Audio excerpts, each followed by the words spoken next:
नमो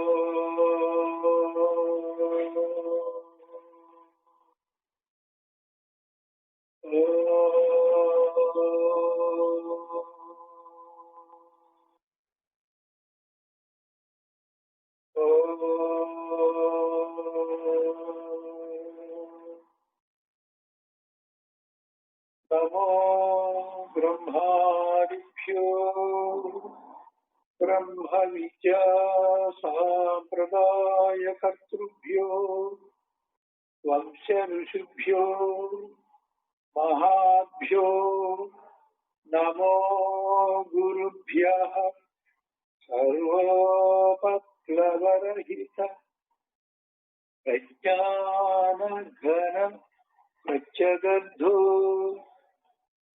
ब्रह्मैवाहमस्मि अहं पदार्थरहितः ॐ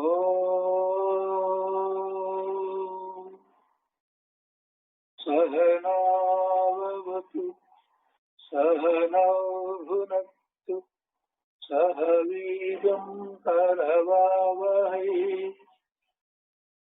तेजस्विनावधीतमस्तु मा विद्विषावहै। ॐ शान्ति शान्ति शान्ति।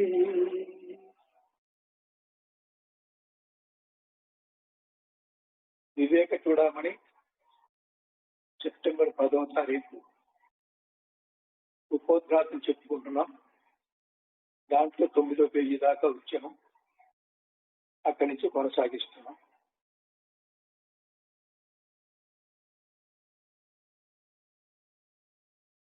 వేదానువచనం యజ్ఞ బ్రహ్మచర్యం తపోదమః శ్రద్ధోపవాస స్వాతక్రియ ఆత్మనో జ్ఞానహేతవః.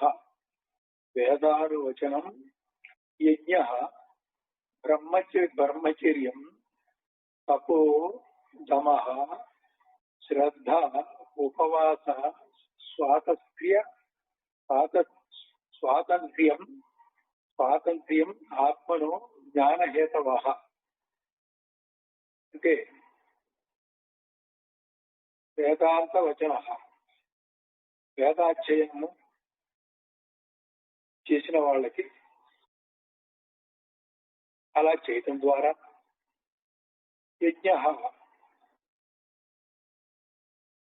యజ్ఞముగా కర్మ చేయటం ద్వారా యజ్ఞ భావంలో కర్మ చేయటం ద్వారా బ్రహ్మచర్యం అంటే వివాహం చేసుకోకుండా కానీ స్త్రీతో సంబంధం లేకుండా ఉండటం అనే అర్థం కాకుండా, తాను జీవుడుగా కాకుండా తాను బ్రహ్మమే అయ్యింటే, ఒకవేళ ఆ బ్రహ్మము శరీరం ధరిస్తే ఇతర జీవుల్లాగా ఉంటే, బ్రహ్మము సహజంగా తాను బ్రహ్మానుభవంలో ఉంటూనే శరీరాన్ని ఒక చొక్కా ధరించినట్టుగా ధరించినప్పుడు ఆ శరీరానుసారమైన కర్మల్ని జీవభావం లేకుండా, త్రిపుటి భావం లేకుండా, ప్రతిస్పందనలో ద్వంద్వముగా చూడకుండా అన్నిట్లో కలిసి ఒకే చైతన్యం వ్యాపించినటువంటి ఆ చైతన్య స్వరూపుడు తానైనటువంటి వాడు ఎలా ఉంటాడో ఆ రకంగా చరించటం బ్రహ్మచర్యం. తపస్సు, ధనము, దమము. దమం అంటే నిగ్రహించటం. శ్రద్ధ, ఉపవాసం. ఉపవాసం అంటే 2 అర్థాలు ఉన్నాయి. ఆహారం తీసుకోకపోవడం. ఇంద్రియాలకి మనసుకు ఆహారం విషయం కాబట్టి మనసు యొక్క ఉపవాసం అంటే ఇంద్రియ భోగాలు, ఇంద్రియ లాలస, తాను చూసింది ప్రతిదీ విషయీకరించుకోకుండా, అది విషయంగా భావించి అనుభవించకుండా, స్పందించకుండా, ప్రతిస్పందించకుండా ఉండటం ఉపవాసం. రెండో అర్థం ఉప అంటే సమీపము, వాసం అంటే వచించి ఉండటం. అంటే తాను ఆత్మస్వరూపం కాబట్టి, అప్పుడే ఆత్మానుభవం రాలేదు కాబట్టి, ఒక అనుష్ఠాన ఉపాసనా పద్ధతిగా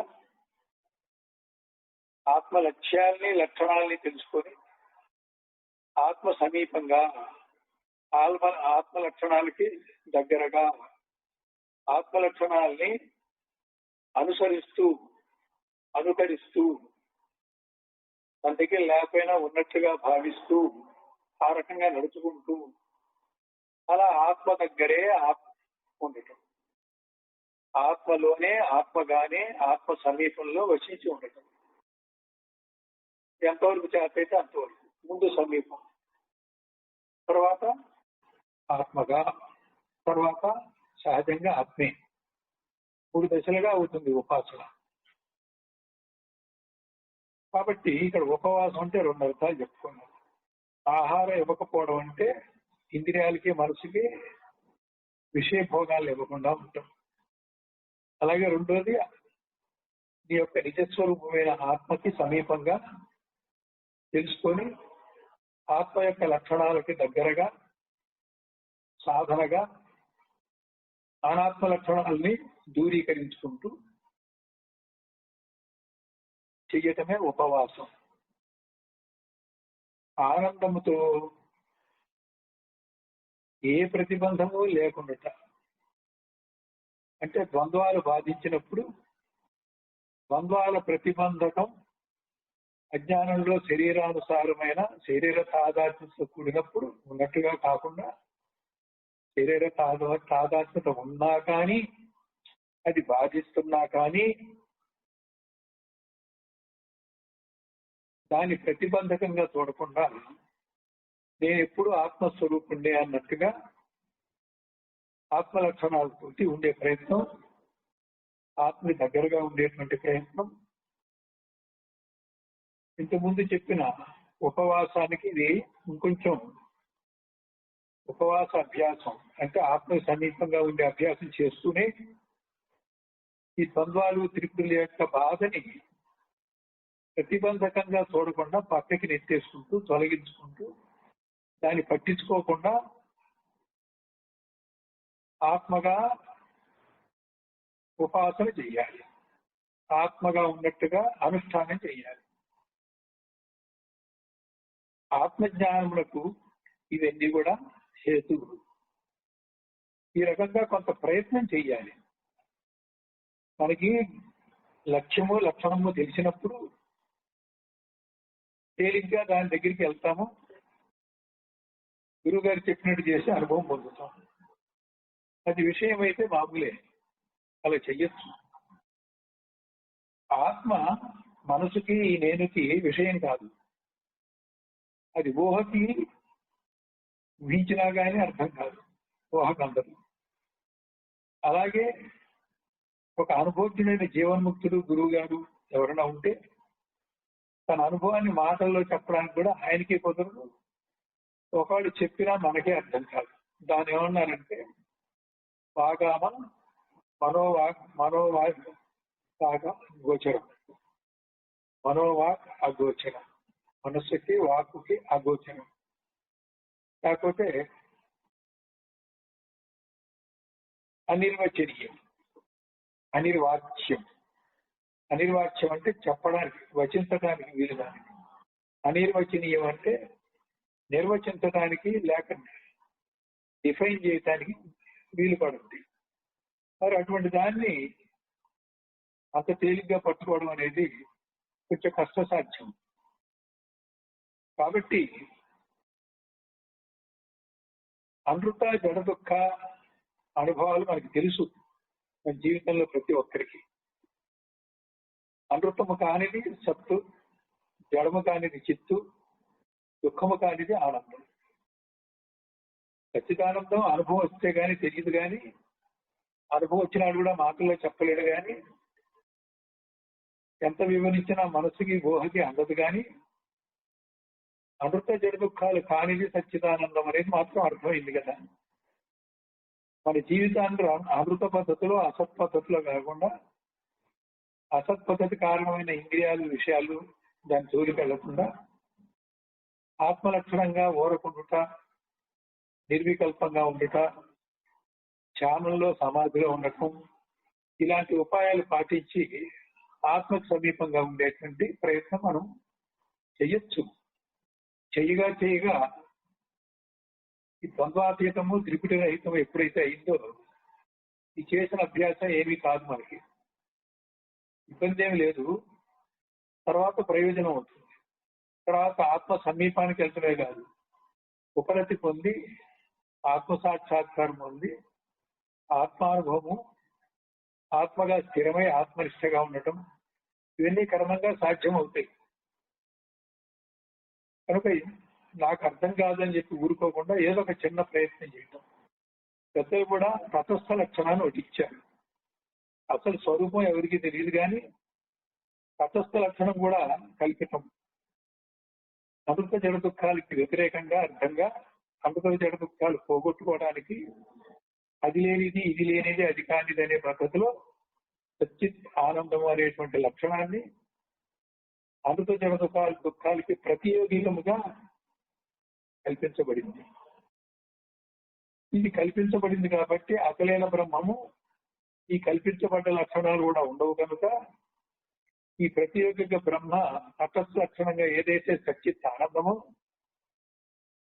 స్వరూపమైనటువంటి బ్రహ్మ సత్యం జ్ఞానం అనంతం బ్రహ్మ అనేటువంటిది నిజానికి అదే సత్యం. ఇది మధ్యంతరం, మధ్యంతరానికి తటస్థం అంటాం. అది గమ్యం చేరాక తానైన స్థితి లక్ష్యం, దాని స్వరూపం అంటాం. స్వరూపం నిజం కాబట్టి, తటస్థ లక్షణం ప్రతియోగికం కాబట్టి, కల్పితం కాబట్టి, ఈ కల్పితం కూడా లేని దానికి ఇంకొక వ్యతిరేకార్థం పెట్టాలి. ప్రతియోగికము నిష్ప్రతియోగికం. నిష్ప్రతియోగిక బ్రహ్మమేమో స్వరూప లక్షణం సత్యం జ్ఞానం అనంత బ్రహ్మ. ప్రతియోగిక బ్రహ్మేమో తటస్థ లక్షణము కల్పిత లక్షణము సచ్చిత్ ఆనందం. అంటే మొదటి స్టెప్ లో సచ్చిదానందానికి వెళ్తే అప్పుడు స్వరూపం అంటే ఏంటో తెలుస్తుంది. అది ఎలా తెలుస్తుంది అంటే ఆ తటస్థ లక్షణంలోనే నీకు అవరోధాలన్నీ పోయినాయి. అమృత జడ ఈ రెండు కూడా తొలగిపోయినాయి. తద్వారా దుఃఖం ఆగిపోయింది. తద్వారా సత్వగుణంలో ప్రశాంతి లభించింది. చిత్తవృత్తులు నిరోధమైనవి. విషయం మీదకి పోవట్లేదు. పోయినా ద్వంద్వాలు త్రిపిటితో బాధించబట్టలేదు. ఈ స్థితిలో అవరోధం ఎప్పుడైతే పోయిందో ఆ పైనుంచి ఏ పద్ధతిలో నిత్యంలో దిగుతూ అవరోహించావు ఆ స్వరూపం యొక్క కార్యప్రకాశం తటస్థ లక్షణాల్లో అందుబాటు అయింది. దాని ప్రభావంతోనే నీ నడక ఇంకొంచెం అధిరోహణ చేయటానికి వీలైంది. ఆ పద్ధతిలో మెల్లిగా భూమికానుభవాలు పొందుతూ చివరికి బ్రహ్మీభూత స్థితికి వెళ్ళేది సాధ్యపడుతుంది. కాబట్టి పెద్దలు అనుష్ఠానాలు, ఉపాసనలు, తపస్సులు, ధ్యానాలు చేసి వాళ్ళు పొందారు కాబట్టి ఒక ప్రమాణంగా మనకు అవన్నీ ఇస్తున్నారు. ఏమిటంటే వేదాధ్యయనము, యజ్ఞము, బ్రహ్మచర్యము, తపస్సు, దమము, శ్రద్ధ, ఉపవాసం. శ్రద్ధ అంటే ఏంటి? లోకవాసన, దేహవాసన, శాస్త్రవాసన లేకుండా గురుబోధ మీద గురు చెప్పే విషయాన్ని అవగాహన చేసుకోవడానికి మనసును ఏకాగ్రపరచడం. ఏ వాసన ఆటంకంగా లేకుండా, వాసనాత్రయం నీకు ఆటంకపరచకుండా చేసుకొని ఏకాగ్రతతో మనసుని గురుబోధ మీద లగ్నం చేయటమే శ్రద్ధ. ఈ శ్రద్ధలో కూడా తామసిక శ్రద్ధ, రాజసిక శ్రద్ధ, సాత్విక శ్రద్ధ అని శ్రద్ధాత్రయ విభాగ యోగం. ఉపవాసం చెప్పాను. ఆనందంతో ఉండాలి అంటే ఆత్మ ఆనంద లక్షణంతో ఉంది కాబట్టి ముందు మనం ఆనందాన్ని పెట్టుకోవాలి. ఆనందం రమ్మన్నా వస్తుందా? ఆ దుఃఖం అనే ప్రతిబంధకాన్ని మనం అధిగమించినప్పుడు వస్తుంది. ఇలాగా ఆత్మజ్ఞానానికి ఈ చెప్పిన పైనటువంటి కారణాలన్నీ హేతువులుగా, ఉపాయాలుగా ఈ రకంగా మీరు చేసుకుంటే మీరు ఆత్మ దగ్గరకు సమీపించి ఉపరతి పొంది మరింత ముందుకెళ్లి ఆత్మనిష్ట సంపాదించి మరింత ముందుకెళ్లి ఆత్మస్వరూపం అవుతాం. నానా జన్మాంతర సహస్రేషు జన్మాంతర సహస్రేషు యథా క్షీణాస్తు కిల్బిషా తదా పశ్యంతి యోగేన సంసారోచ్ఛేదనం మహత్. జన్మాంతర సహస్రేషు ఎన్నో జన్మల్ని మనం అనుభవించి, ఆ ఎన్నో అంటే ఇక్కడ సహస్రం అంటే వెయ్యని కాదు, చాలా చాలా అని. వేదాంతంలో సహస్ర అనేది, కోటి అనేటువంటి పదాలు చాలా ఎక్కువ అని చెప్పడానికి వాడతాం కానీ కోటి కిరణాలు భాస్కరుడికి అన్నప్పుడు ఎవరు లెక్క పెట్టారు కోటి ఉన్నాయని? అనేక కోటి, అనేక కోటి అంటే సమూహం అని అర్థం. అనేక కిరణాల పుంజం యొక్క సమూహము కోటి కావచ్చు, ఎన్నైనా కావచ్చు, ఇంకా అంతకంటే ఎక్కువ కావచ్చు. కాక ఎన్ని జన్మలు ఇచ్చారనేది ఎవరు లెక్క పెడతారు? ఎవరో పెద్దలు 84 లక్షల జన్మలు అంటున్నారు. ఇప్పుడు ఎన్నో జన్మలో ఉన్నామో 84 లక్షలు తెలియదు.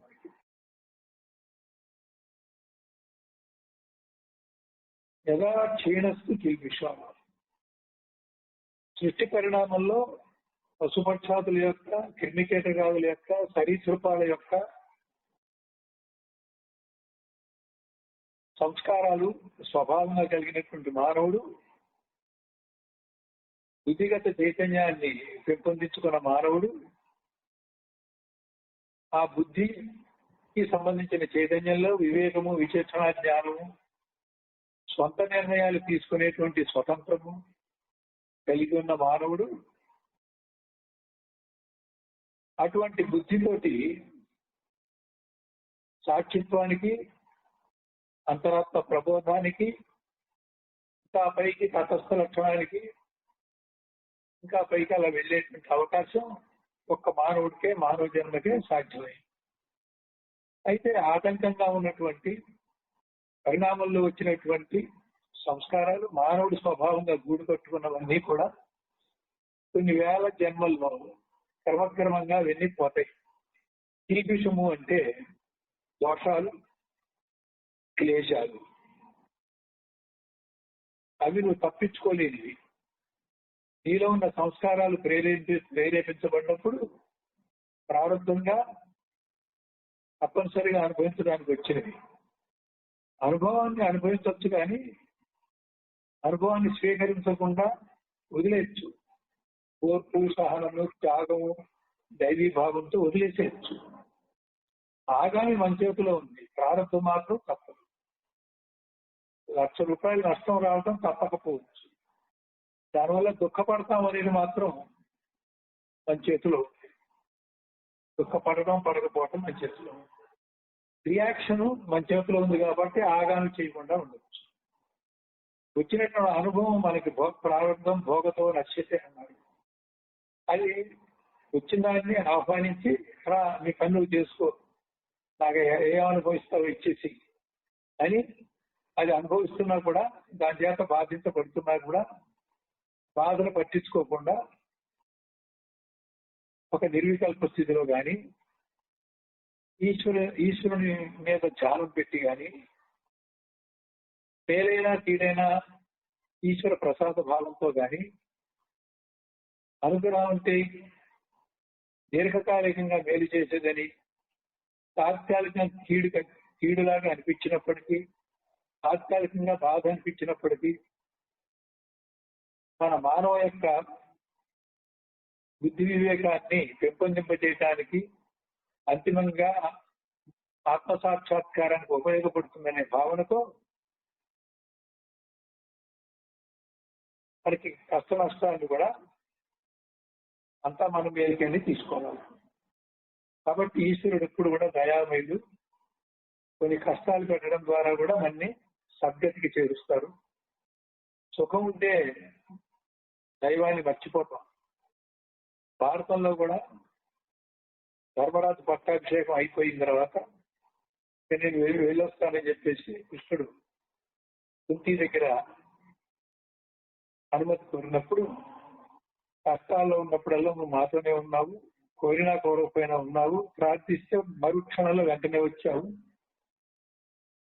ఇప్పుడు మా కష్టాలను తీరిపోయినాయి, కౌరవులంతా మరణించారు, మళ్ళీ రాజ్యం వచ్చేసింది, బాధ పెట్టేవాళ్ళు ఎవరు లేరు, కాబట్టి మా కష్టాలు ఉండవు, కాబట్టి మీకు మాకు దొరకవు. కాబట్టి కష్టాలు కూడా భగవంతుడు మాటి మాటికి మన దగ్గరికి సహాయం చేయడానికి కానీ, ఉద్ధరించడానికి కానీ, జ్ఞానాన్ని అందించడానికి కానీ, ఆయన యొక్క సమీపంలో ఉండటం వల్ల ఆ ప్రభావంతో జ్ఞాన మార్గంలో మనం ప్రయాణం చేసే ఆవశ్యకతని మనకు అనుగ్రహించడానికి కానీ వీలవుతుంది. అలాగే ప్రహ్లాదుడు కూడా రాక్షసులందరినీ చంపడానికి విష్ణువు అవతరిస్తున్నాడని నరసింహావతారం శాంతింపజేసిన తర్వాత చివరికి ప్రహ్లాదుడు ఒక కోరిక కోరాడు. ఆ రాక్షసులందరినీ చంపినా కానీ కొంతమంది నుంచు, ఏదో మా వాళ్ళ మీద ప్రేమతో అడగట్లేదు, నేను మమకారంతో అడగట్లేదు, నువ్వు మళ్ళీ మళ్ళీ రావాలంటే రాక్షస సంహారానికి ఆ మాత్రం కొంతమందిని వదిలేసాడు చెప్పి అడిగాడు. దీని కనుక అర్థం చేసుకుంటే మన జీవితంలో కష్ట నష్టాలు శుభాశుభాల్ని మనం రెండింటినీ కూడా మన మేలుకే తీసుకోవాల్సిన అవసరం ఉంది. పిలిపించాలంటే అలా తీసుకున్నప్పుడే ఈ బాధలు నష్టాలు దుఃఖాలు ఉంటాయి. దానికి కారణం పూర్వజన్మల పరిణామ క్రమంలో వచ్చిన సంస్కారాలు మనం అలాగే అనుభవిస్తాయి కాబట్టి ఆ కష్టాలు అలాగే ఉంటాయి. ఇలాంటివి జన్మాంతరంలో కొన్ని వేల జన్మల నుంచి వచ్చాయి కాబట్టి అవన్నీ కూడా పోవాలి అంటే ఇప్పుడు చెప్పినటువంటి పైన చెప్పినటువంటి శాస్త్రాధ్యయనం, యజ్ఞము, బ్రహ్మచర్యము మొదలైనవన్నీ కూడా మనం ఆచరించడం ద్వారా క్రమంగా అజ్ఞానం నుంచి విడుదలవుతూ, అజ్ఞాన సంబంధం విడుదలైనా అయిపోయినా అజ్ఞాన కారణాలని, అజ్ఞానం వల్ల మీకు వచ్చినటువంటి కష్ట నష్టాలని ఉదాసీనంగా పట్టనట్లుగా చూడటం ద్వారా మనం మన జ్ఞాన మార్గానికి అవరోధాన్ని తొలగించుకోగలుగుతాం. భగవంతుని ధ్యానం చేత నాశముందున అవసరమున సకల సంసార దుఃఖములు పూర్తిగా తొలగి ఆనంద ప్రాప్తి కలుగుతున్నది. సంసారం అంటే సంస్కృతి.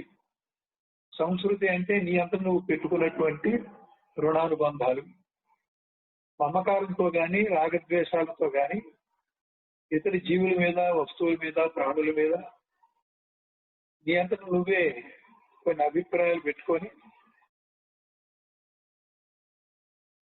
కొన్ని సానుకూలమైనటువంటి చిత్తవృత్తితో రాగముగా, కొన్ని వ్యతిరేకమైన చిత్తవృత్తితో ద్వేషముగా ఇలాగే మనం కల్పించుకున్నాం. ఈ కల్పించుకున్న వాడితో మనమే ఒకసారి సుఖము, ఒకసారి దుఃఖము పడుతున్నాం. ఇదంతా కూడా నిత్య అనిత్య వస్తు వివేకంలో సుఖాలు కూడా నిత్యం కాదు, దుఃఖం కూడా నిత్యం కాదు. కనుక ఆపదలను పొందక, సంపదలను పొందక తటస్థంగా ఉండమని చెప్తున్నాడు. ఆ రకంగా దీన్ని జీర్ణం చేసుకొని ప్రశాంతంగా ఆనందంగా అనుభవించడం భౌతికంగా మంచిది. ఆధ్యాత్మికంగా సంస్కారాల్ని ఈ జ్ఞాన మార్గంలో ప్రయాణం చేయడానికి అవరోధాన్ని తొలగించడం కోసం కూడా ఈ సాధ్యత్వాన్ని, ద్వంద్వాతీత స్థితిని అభ్యాసం చేయటం మంచిది. రెండు రకాలుగా ఉపయోగం అది. యస్మిన్ విశుద్ధే విరజేచ చిత్తేయ ఆత్మవత్ పశ్యంతి యతయా క్షీణదోషాః.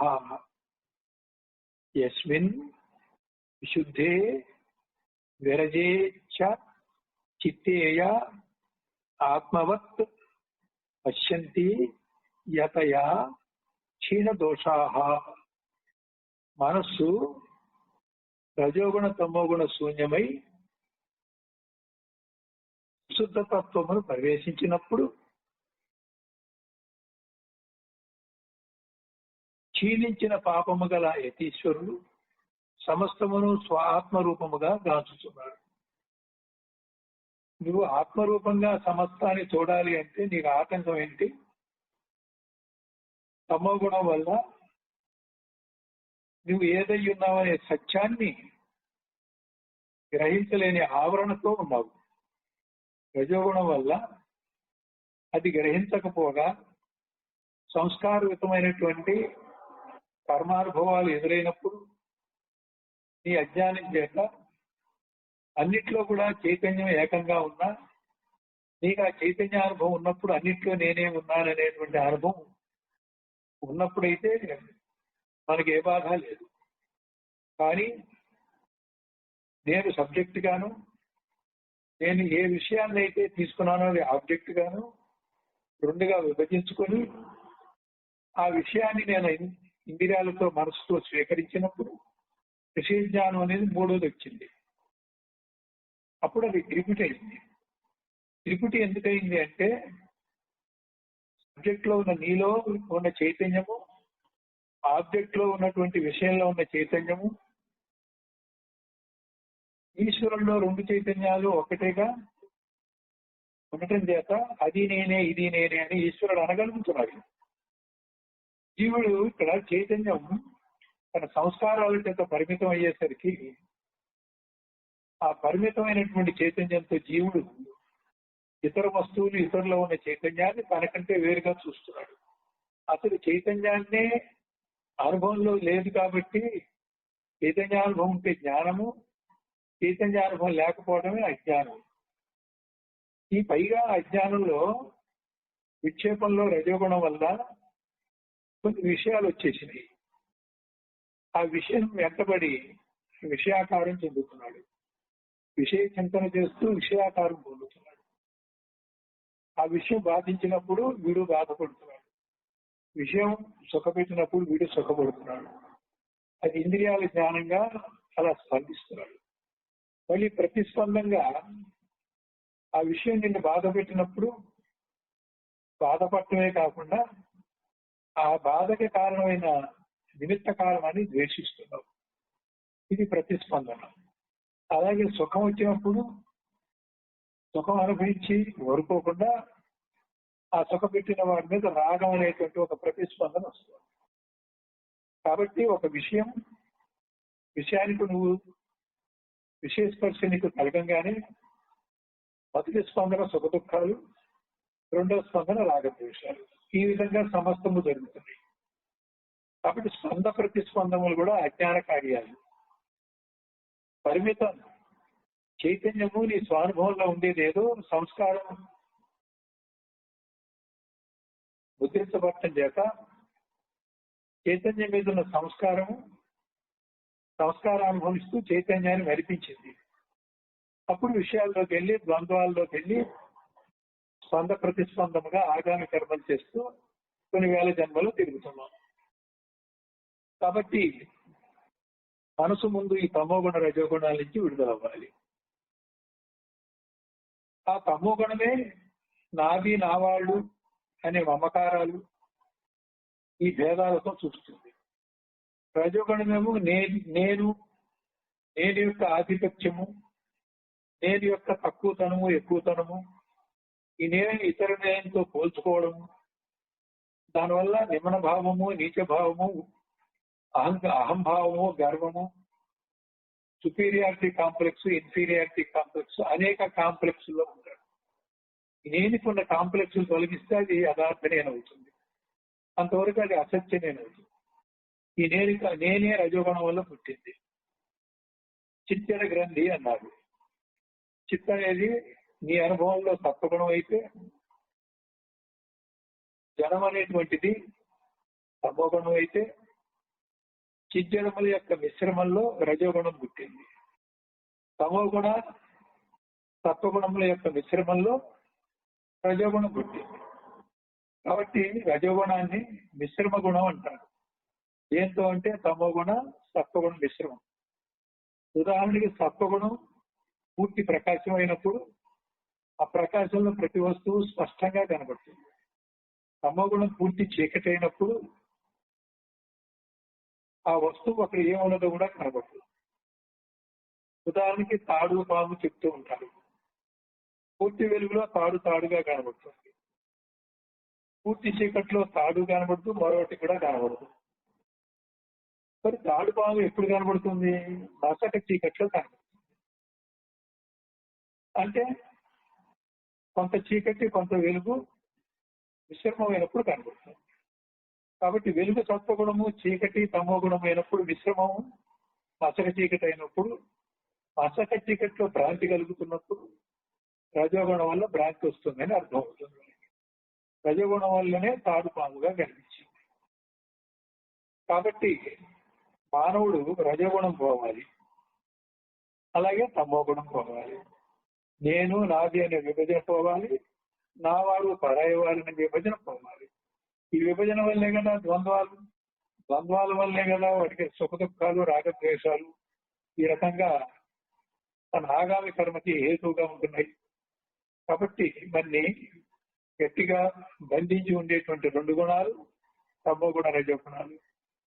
ఇవే నీ స్వరూపాన్ని మరిపించి విక్షేపంలో ముందు త్రిపుటిలో దింపి ఆ తర్వాత ఆ విషయానుభవం వచ్చేసరికి ప్రతిస్పందనలో ద్వంద్వానుభవం వచ్చింది. ద్వంద్వానుభవానికి మళ్ళీ ప్రతిస్పందనగా ఆగామి కర్మకి హేతు అయిన అక్షవర్గము రాగద్వేషాలు లాంటివన్నీ వచ్చినాయి.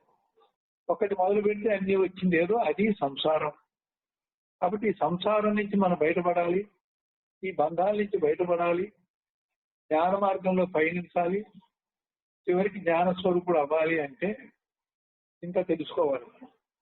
మూలానికి వెళ్తే తమో రజోగుణాలు మన సాధకులంతా కూడా ఆ రెండింటి నుంచి కూడా విడుదలయ్యి తమో రజోగుణాలు లేనటువంటి ఒక శూన్య స్థితిలోకి వెళ్ళి ఆ శూన్య స్థితిలో సత్వగుణం వస్తుంది. ఆ సత్వగుణం కూడా ఎలా ఉంటుందంటే పూర్తిగా ఏ గుణం నుంచి మనం విడుదల కాకపోయినా విడుదల అయ్యామని భ్రాంతి పడతాం. ఎందుకంటే మానవుడు ఎప్పుడు కూడా ఏదో ఒక గుణంలో ఉంటాడు. సత్వగుణంలో ఉన్నప్పుడు సత్వగుణ ప్రధానంగా ఉండి తమో రజోగుణాలు రెండు అణిగి ఉంటాయి.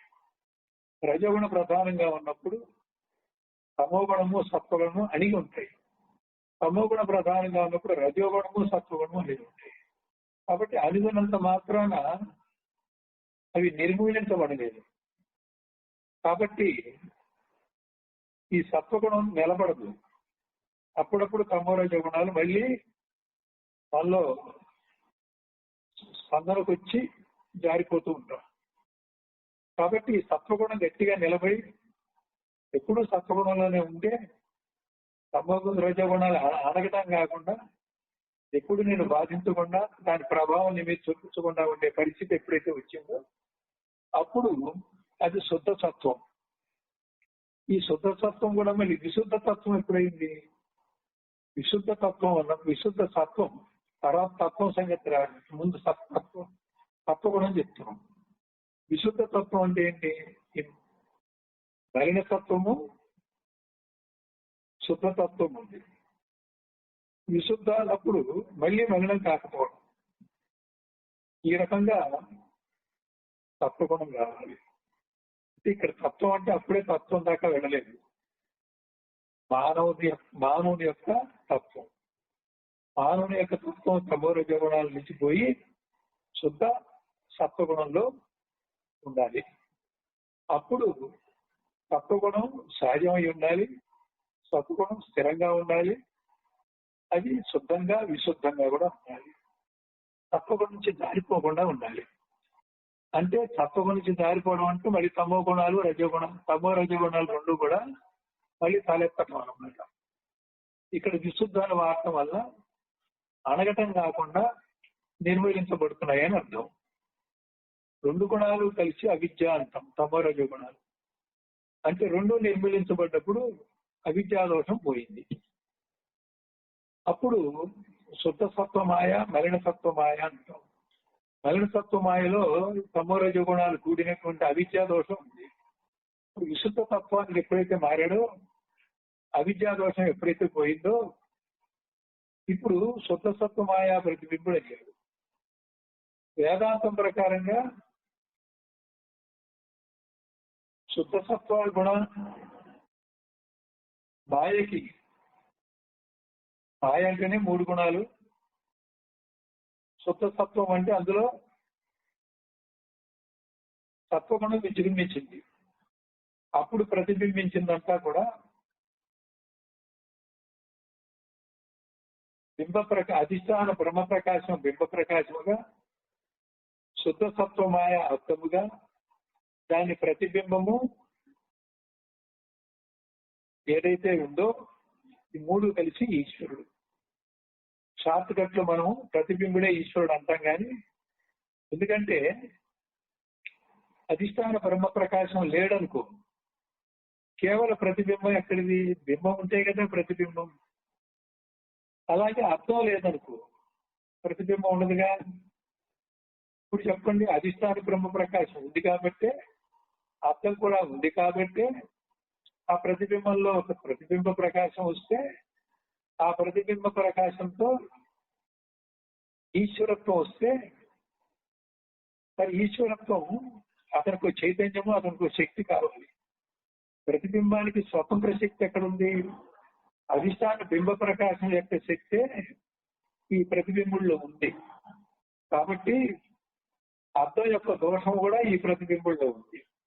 కాబట్టి ఈశ్వరుడు అంటే ఎవరంటే అధిష్టాన బింబ ప్రకాశ పరపురం బ్రహ్మ ప్రకాశము, అది అంతరాత్మగా, అది ఆత్మస్వరూపంగా, ఈశ్వరుడు ఉన్న ఆత్మస్వరూపంగా, అర్థమేమో ఈశ్వరుడు ఉన్నటువంటి శుద్ధసత్వ గుణం మాలిన్యంగా, ఈ ప్రతిబింబ వ్యవహారం అంతా కూడా ఎవరైతే చేస్తున్నాడో ఈ 3 కలిపినటువంటిది ఈశ్వరుడు. అలాగే తమోరజ గుణాలు కూడా ఎప్పుడైతే విజృంభించాయో అప్పుడు వచ్చినటువంటి ప్రతిబింబం అనేక జీవులు. అనేక జీవులు అవిద్యా దోషంతో వచ్చారనమాట. ఈ తమోరజ గుణాలు ఎప్పుడైతే నిర్మూలించుకున్నాడో, ప్రస్తుతం మనం చెప్పుకునే చోట మళ్ళీ మలిన సత్వమాయ కాస్త శుద్ధ సత్వమాయ అయింది. అర్థం మారింది. అర్థం మారంగానే అధిష్టాన ప్రకాశం మళ్ళీ అదే. ప్రతిబింబ ప్రకాశం ఇంతకుముందు జీవుడిగా ఉన్నది, ఇప్పుడు ప్రతిబింబ ప్రకాశం ఈశ్వరుడిగా మారింది. అంటే ఇప్పుడు సాధకుడైన జీవుడు ఈశ్వరుడు అయ్యాడని అర్థం. ఎప్పుడైతే అవిద్యా దోషం పోయిందో సాధకుడైన జీవుడు జీవభావం వదిలేసి ఈశ్వరత్వాన్ని పొందాడు. జీవుల్లో ఆత్మ, ఈశ్వరుల్లో ఆత్మ, అధిష్టాన బ్రహ్మ ప్రకాశమే ఇక్కడ ఆత్మగా ఉంది. అక్కడ ఈశ్వరుడు అనేటువంటిది ఈశ్వరోపాధి అయింది, జీవుడు అనేది జీవోపాధి అయింది. జీవోపాధిలో ఉన్న ఆత్మ అధిష్టాన బ్రహ్మ ప్రకాశమే, ఈశ్వరోపాధిలో ఉన్నటువంటి ఆత్మ కూడా అధిష్టాన బ్రహ్మ ప్రకాశమే. అధిష్టానం అంటే బింబ ప్రకాశం. ఈ అర్థాల దోషంతో ఇట్లా ఉన్నాం.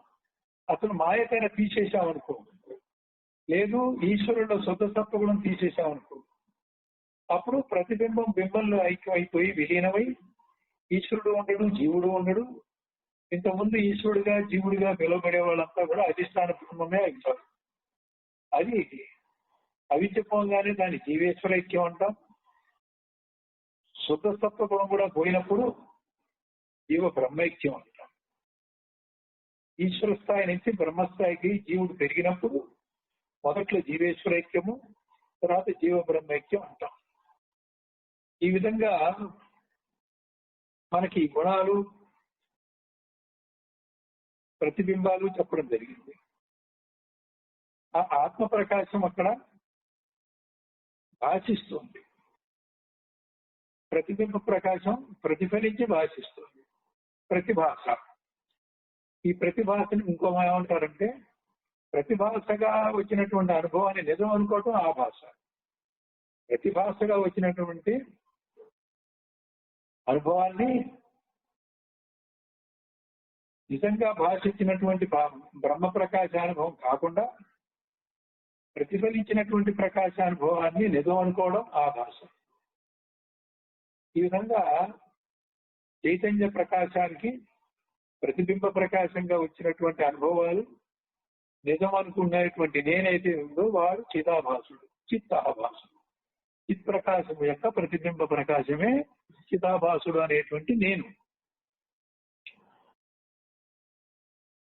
అట్లా అవిద్యాదోషం పోయినప్పుడు పాపములన్నీ క్షీణిస్తాయి. యతీశ్వరుడు అంటే సన్యాసుల్లో శ్రేష్ఠుడు, సమస్తమును స్వాత్మరూపముగా కాంచున్నాడు. అవిద్యాదోషం పోయిన వాళ్ళంతా కూడా యతీశ్వరుడు. యతీశ్వరుడు అంటే అవిద్యాదోషం అజ్ఞానం లేని వాళ్ళు. శుద్ధతత్వంలో ఉన్న వాళ్ళంతా యతీశ్వరుడు. వాళ్ళనే సాధువులు, సాధు పురుషులు అంటారు. సాధుత్వం అంటే ఆవు సాధు, సాధు జంతువు అన్నట్టు కాదు. తత్వగుణంగా కూడా చెప్తూ ఉంటాం కానీ నిజానికి సాధు అంటే సద్రూపం. అమ్మవారు నామాల్లో కూడా సాధువు అని, సాధ్వి అని ఉంది, అంటే సద్రూపిణి అని. అంతేకాకుండా సతీ అని కూడా ఉంది. సతీ అన్న సత్తు యొక్క స్త్రీలింగం సతీ, ఇక్కడ భార్య అని అంటాం. ఇంకా అమ్మవారి దగ్గరికి వెళ్తే సతీ అంటే పతివ్రత కాబట్టి ఈశ్వరుడితో అర్ధభాగంగా ఉంది కాబట్టి ఒక భార్య భర్తని, భార్యాభర్తల్లో ఉన్నటువంటి భార్యను అర్ధాంగి అంటాం. అంటే అర్ధభాగం ఆమెని, అంతే అంత అర్ధభాగంగా కలిసిపోయింది, వేరుగా లేదు అన్నప్పుడు వాడిని పతివ్రత అని సఖి అంటారు. అందుకే అమ్మవారి యొక్క నామాల్లో సదాశివ పతివ్రత అని కూడా అంటారు.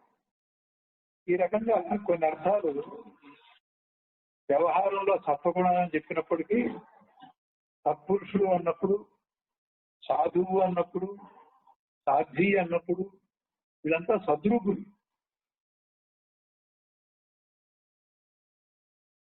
ఈ సద్రూపానికి ఈ రకంగా చెప్పుకుంటున్నాం మనం. సమేతం వేదానువచనేన బ్రాహ్మణ వివిదిశంతి యజ్ఞేన దానేన తపసా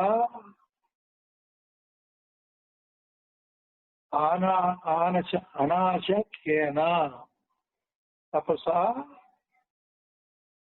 అనాశకేన సమేతం వేదానువచనేన బ్రహ్మణ వివిదిశంతి యజ్ఞేన దానేన తపసా అనాశకేన.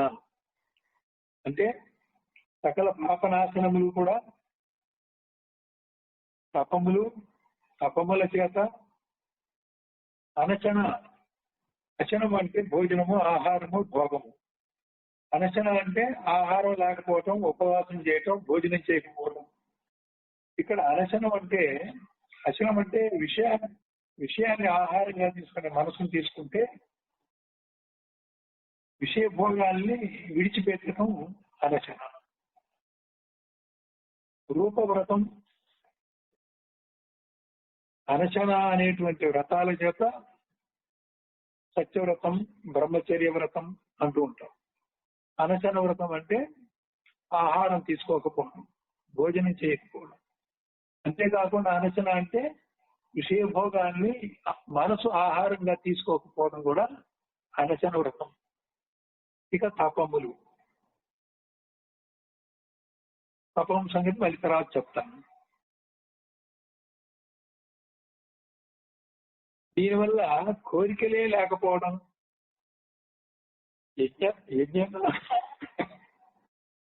యజ్ఞదానముల చేతను బ్రహ్మజ్ఞానమును గొడవగోరు వారు శృతి అనుసారముగా ఆ పరబ్రహ్మను తెలియగోరుతుంటారు.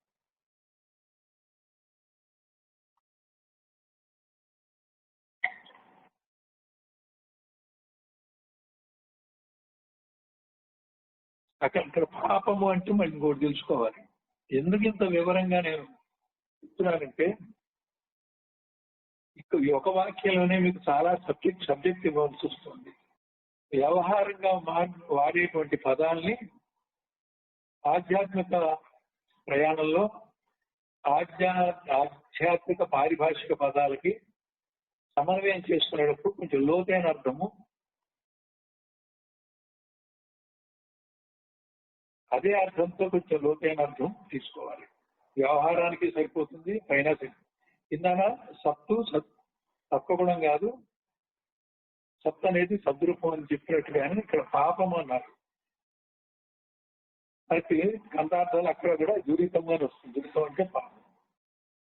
ఎరుకే దురితం, బయలవటమే దురితక్షయం.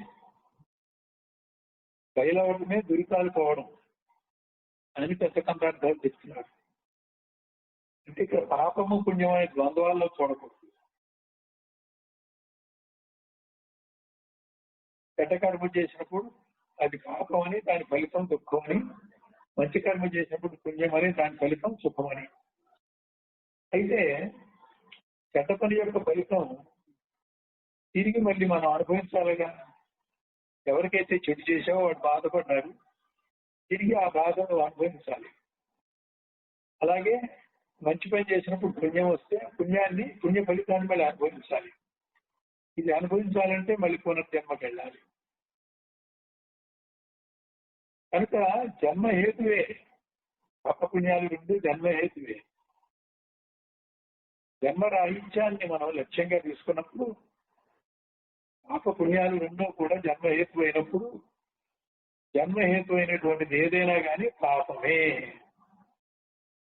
అందుకే క్రైస్తవులు బైబిల్లో అందరూ పాపులే అంటున్నారు.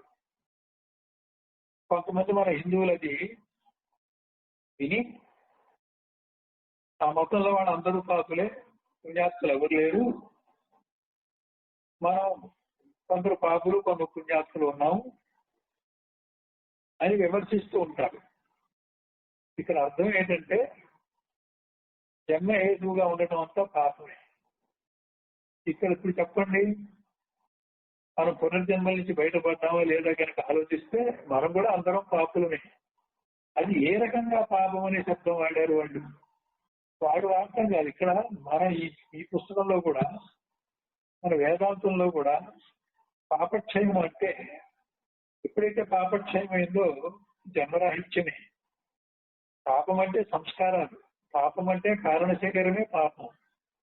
కాబట్టి సకల పాపనాశకములైనటువంటి ఈ పాపాన్ని నశింపజేసేవి ఏంటి?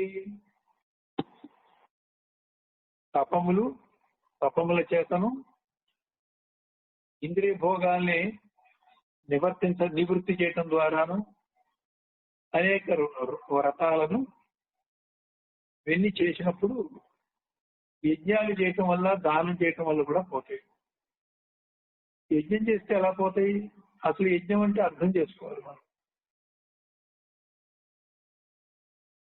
కర్మని యజ్ఞభావంతో చేస్తే కర్మ ఏర్పడదు, అది యజ్ఞం.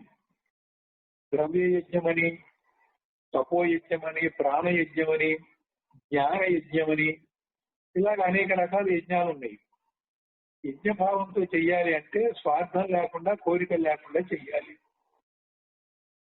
స్వార్థంలో కోరికలు ఉన్నప్పుడు కర్మ ఏర్పడుతుంది. అందుకే యజ్ఞభావం అనగానే త్రిపుటిలో ఉన్న చైతన్యం ఒకటే అనేటువంటి భావంలో చెయ్యాలి.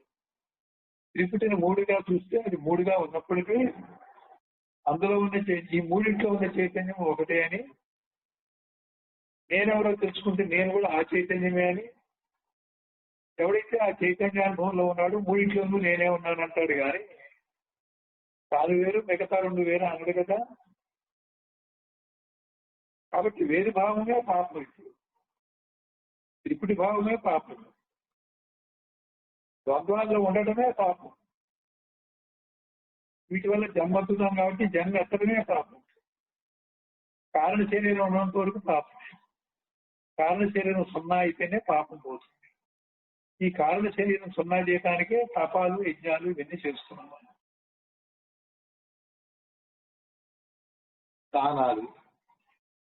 దానాలు చేస్తే అవుతుంది, ముందు పాపం పోయి పుణ్యం వచ్చి, పుణ్యం అనే సుకృతం వల్ల భక్తిలోకి దిగి భక్తి యోగంలో ఈశ్వరానుగ్రహం పొంది ఈశ్వరానుగ్రహం చేత జ్ఞానంలో ప్రవేశించి జ్ఞానంలో ప్రవేశించిన వాడు గురువు అనుగ్రహంతో ముక్తి పొందుతాడు. ఈ వరుస క్రమం కావాలంటే మధ్యంతరంగా తపము, యజ్ఞము, దానము ఇవన్నీ కూడా చెయ్యాలి. బ్రహ్మచర్య వ్రతము, వేదాంత శాస్త్ర అధ్యయనం ఇవన్నీ కూడా చెయ్యాలి. ఏది ఎందుకు చెయ్యాలో కూడా మనం తెలుసుకోవాలి. ఎవరైనా ఏదైనా చేయమంటే నేను ఎందుకు చెయ్యాలి, నాకేంటి లాభం అనేది అడిగేది మనకి లోకంలో ఉంది. మరి ఈ విద్యకి ఎందుకు రావాలి? ఎక్కడో సంపాదించుకోకుండా, వ్యాపారం చేసుకోకుండా అనేవాళ్ళు కూడా ఉంటారు కదా. ప్రతిదీ లాభంతోనే చేస్తాను. అసలు మానవుని యొక్క మనసు బుద్ధి కూడా కావాలని దుఃఖం కోరుకోడు, సుఖమే కోరుకుంటాడు. దుఃఖం రాకుండా, కష్టం రాకుండా, నష్టం రాకుండా జాగ్రత్త పడుతూ ఉంటాడు. లాభానికి, సుఖానికి, ఆనందానికి, భోగానికి ఎప్పుడు కూడా ప్రయత్నం చేస్తాడు. అతని ప్రయత్నం ఎప్పుడు ఇలాగే ఉన్నప్పటికీ కూడా ప్రియం, మోదం, ప్రమోదం అనే పద్ధతిలోనే అతను చేస్తూ ఉంటాడు. కానీ తీరా కర్మ ప్రారంభం అనుభవించేసరికి తాను కోరని కూడా వస్తూ ఉంటాయి. కాబట్టి అది ఫలితంగా వస్తుంది. కానీ ప్రతివాడు కూడా ముందు ప్రియంమోదం, ప్రమోదంతోనే పోతున్నాడు.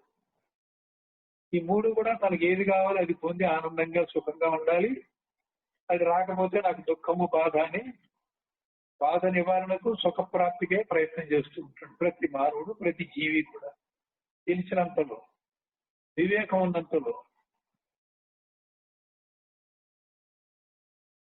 ఈ ప్రకారం నిష్కామ కర్మ చేతను ఇంకోటి కూడా చెప్పాడు, నిష్కామ కర్మ అని. ఎందుకంటే ప్రారంభం తప్పదు, ఆగామి కర్మ తప్పించుకోవచ్చు. అది నిష్కామ కర్మ అయితే ఆగామి రాదు, కామ్య కర్మ అయితే వస్తుంది. కోరికలతో చేస్తే సంస్కారం ఏర్పడుతుంది.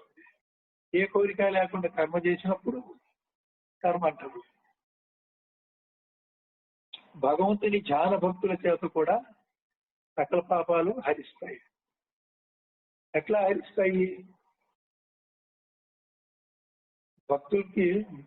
భక్తులకి భగవంతుని ధ్యానం చేయటం, భగవంతుని భక్తి చేయటం రెండు చేసినప్పుడు కొన్ని పాపాలు నశిస్తాయి. అంటే పుణ్యం వస్తుందని అర్థం. అయితే మనం చెప్పిన లోతైన అర్థంతో చెప్తే ఆత్మని సమీపిస్తాము, ఆత్మానుభవం పొందుతాం. రెండు అర్థాలుగా కూడా ఉంది ఇక్కడ. ఒకటి ద్వంద్వంగాను తీసుకోవచ్చు, ఒకటి ద్వంద్వాతీతంగాను తీసుకోవచ్చు. ఈ సకల పాపములు నశించి ముక్తులవుతున్నాడు. పాపాలు నశిస్తే పుణ్యాత్ముడవ్వాలిగా, ముక్తుడు ఎట్లా అవుతాడు?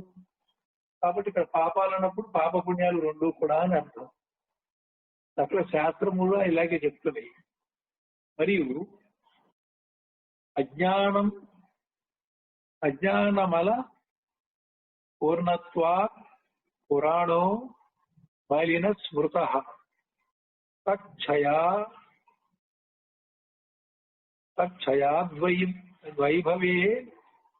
వైభవేన్ ముక్తి నా అన్యథా కర్మకోటిదే. అజ్ఞానమల పూర్ణత్వాత్ పురాణో మలిన స్మృత వైభవేన్ ముక్తి నా అన్యథా కర్మకోటిభి. జీవుడు అజ్ఞానమాలయముతో కూడి ఉన్నందున ఇన్నెందుకు చెప్తున్నావంటే, అజ్ఞానికి జ్ఞానం లేదు, అదొకటి ఉంది, నువ్వు ప్రయత్నం చేయాలన్నా కూడా చేయలేడు కదా. అతని నమ్మకాలే లేవు అసలు. నమ్మని వాడికి ఏం చేయాలి? ముందు భౌతిక సుఖం కోసం ఏం చేయాలో చెప్పాలి. అర్థకామాలు ధర్మంగా చేస్తే ఏమిటి, చేయకపోతే ఏమిటో చెప్పాలి. ముందు కొంతవరకు తమోరజ గుణాల నుంచి సత్వగుణంలోకి తీసుకొచ్చి మానసిక శాంతి కోసం చెప్పాలి.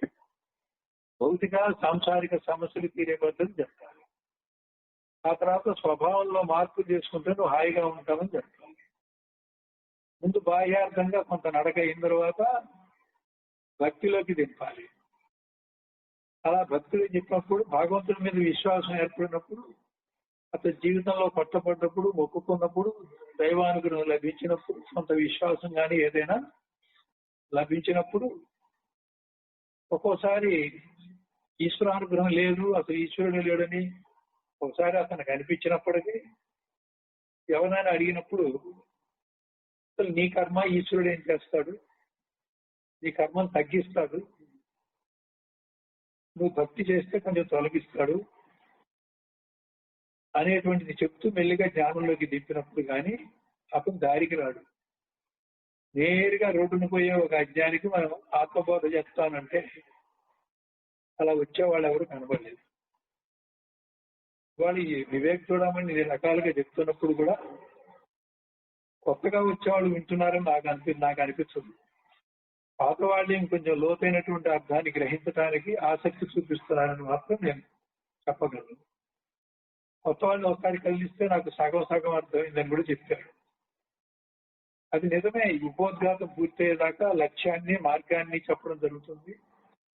మరి లక్ష్యం అంటే ఆత్మ పరమాత్మ అనేదే మనో వాచామ గోచరం. మరి ఇవన్నీ అర్థం కానివి, ఒక అజ్ఞానికి అర్థమయ్యేవి కాదు. కాబట్టి ఉపోద్ఘాతం అయిపోయి మళ్ళీ క్రమంగా మనం ఎప్పుడైతే ఈ సబ్జెక్ట్ ని సాధనా క్రమంలో పెడతామో అప్పుడు అర్థం.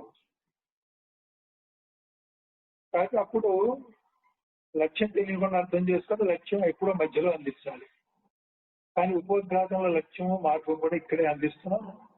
అజ్ఞానం ఎలా ఉంటాడో, జ్ఞాన మార్గం రావాలంటే ఏం చేయాలో, పాపకర్మలు పుణ్యకర్మలు రెండింటినీ ఏ రకంగా భావన చేయాలి, ద్వంద్వాలు ఎలా భావన చేయాలి, త్రిపుటిని ఎలా భావన చేయాలి, వీటన్నిటిలో ఉన్నటువంటి ఒకే చైతన్యం ఈశ్వరుడని బ్రహ్మమని ఈ రకంగా చెప్పుకుపోతున్నాం. కానీ అసలు ఈ ఆధ్యాత్మిక విద్య యొక్క స్పర్శ లేని వాడు, ఇంతకుముందు దీని సంగతి తెలియని వాడికి మనం ఇన్ని రోజులు చెప్పుకుని ఏమాత్రం కూడా అర్థమయ్యే అవకాశం లేదు.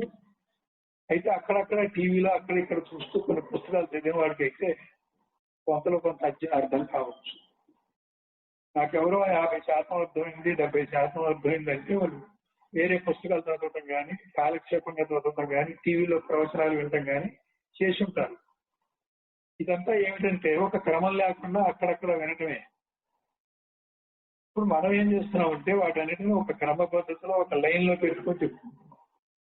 ఎందుకంటే ఇది ఒక ప్రాజెక్టు.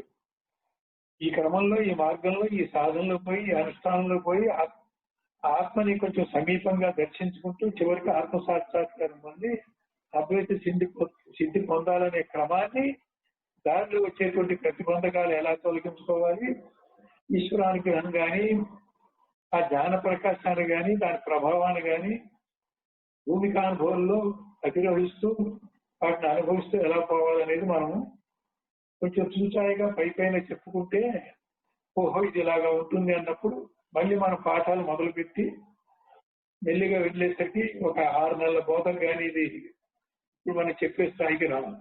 కానీ ఉపోద్ఘాతం ఏంటంటే 6 నెలలకు రాసి చెప్పేది ఇప్పుడే చెప్పడం వల్ల కొంత ఇబ్బందిగా ఉన్నమాట నిజమే.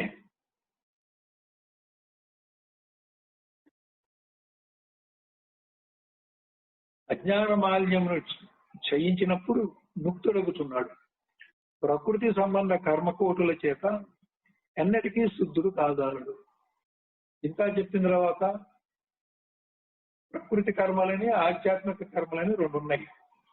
ఆధ్యాత్మిక కర్మల్ని సత్కర్మలు అంటారు.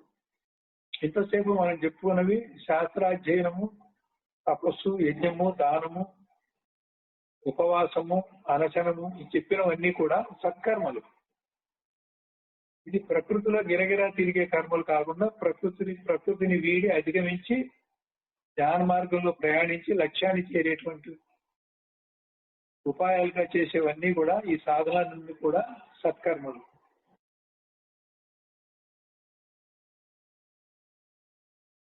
అందుకని ప్రకృతి సంబంధంగా ఉన్న కర్మలన్నీ కూడా అనేక జన్మల్లో తిప్పుతాయి కానీ బయటపడేయవు. వాడు ఎన్నటికీ శుద్ధుడు కాడు అంటే తమో రజగుణాలు, అవిద్య పోదు అని అర్థం. అవి 2 పోతేనే శుద్ధుడు. శుద్ధ సత్వగుణంలో ఉంటేనే శుద్ధుడు. అది కూడా పోతే పరిశుద్ధుడు.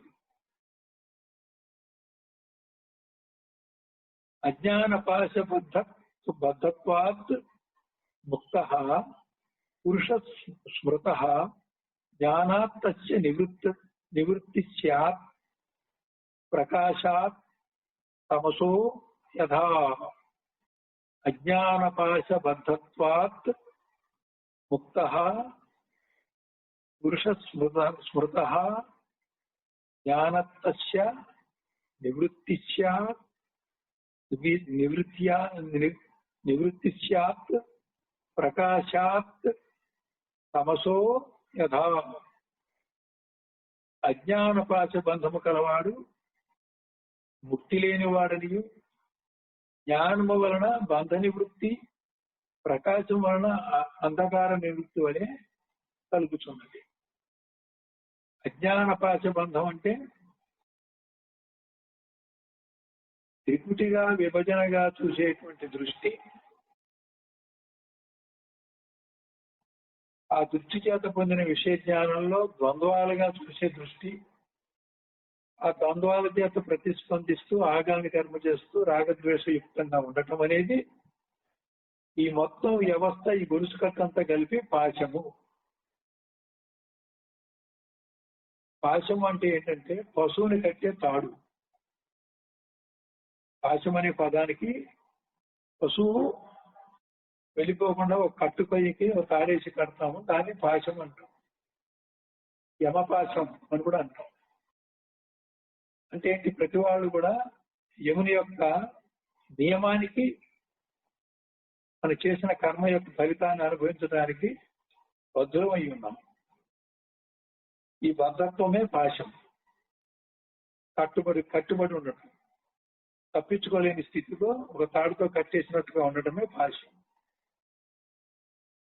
మనం పశువు కాదు, అజ్ఞానం అనే పాశం చేత కట్టబడ్డాం కాబట్టి ఒక నిఘంటు అర్థంతో మనం కూడా పశువులమే, ద్విపాద పశువులం. ఇటువంటి పాశబద్ధుడైన వాడికి ముక్తి లేదు. జ్ఞానము వల్లనే బంధ నివృత్తి. జ్ఞానం కావాలంటే ముందు జ్ఞానానికి అజ్ఞానానికి ఉన్న తేడా ఏదో తెలియాలి. ఆ తేడా తెలియటమే వివేకం. ఆ వివేకం మానవ జన్మకి బుద్ధిజీవుడు అయ్యాక వివేకం వచ్చింది కదా, దాన్ని ఈ మాదిరిగా వాడుకోవాలి. ప్రకృతిలోనే గిరగిరా తిరగడానికి వాడే వివేకాన్ని ప్రకృతి నుంచి అధిగమించడానికి, ప్రకృతికి అర్థానికి పారమార్థానికి, ప్రకృతికి అతీతంగా ఉండేటువంటి, అసంగంగా ఉండేటువంటి పురుషుడికి, ప్రకృతి పురుషుల మధ్య దాన్ని దీన్ని వివరించుకునేటువంటి వివేకం ఉండాలి. వివేకంతో ఏది వద్దో దాన్ని విసర్జించేట్టుగా, ఏది కావాలో దాన్ని పొందేటట్టుగా, తర్వాత మనం పొందటానికి అనుష్ఠానము, విసర్జించడానికి శమతమాది శక్తి సంపత్తి, వైరాగ్యము ఉపయోగించుకుంటాం. ప్రకాశం వల్ల అంధకార నివృత్తి వలె కలుగుతున్నది. ఎట్లా అయితే వెలుగు చీకట్లు ఒక చోట ఉండవో, అంతకాలం ఉన్న చీకటి దగ్గర ఒక దీపం వెలిగించంగానే అంతా ప్రకాశవంతం అవుతుంది. చీకటి ఎక్కడికి వెళ్ళిందో తెలియదు మనకి. గురువు ఏమో జ్ఞాన ప్రకాశ రూపంగా ఉన్నాడు, శిష్యుడి యొక్క హృదయం ఏమో అజ్ఞానాంధకారంగా ఉంది.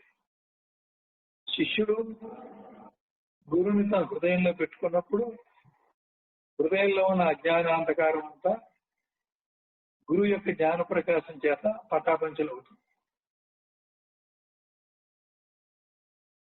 ఇక్కడ ఏంటంటే ఈ చీకటి ఎన్ని రోజుల నుంచి ఉన్నా కానీ, ఎన్ని నెలలు సంవత్సరాల నుంచి ఉన్నా కానీ, ఒక్కసారి అక్కడ లైట్ వేయంగానే చీకటి వెళ్ళిపోతుంది. 10 సంవత్సరాలు బట్టి ఉన్నటువంటి చీకటికి కూడా లైట్ వేయంగానే క్షణంలోనే వెళ్ళిపోతుంది.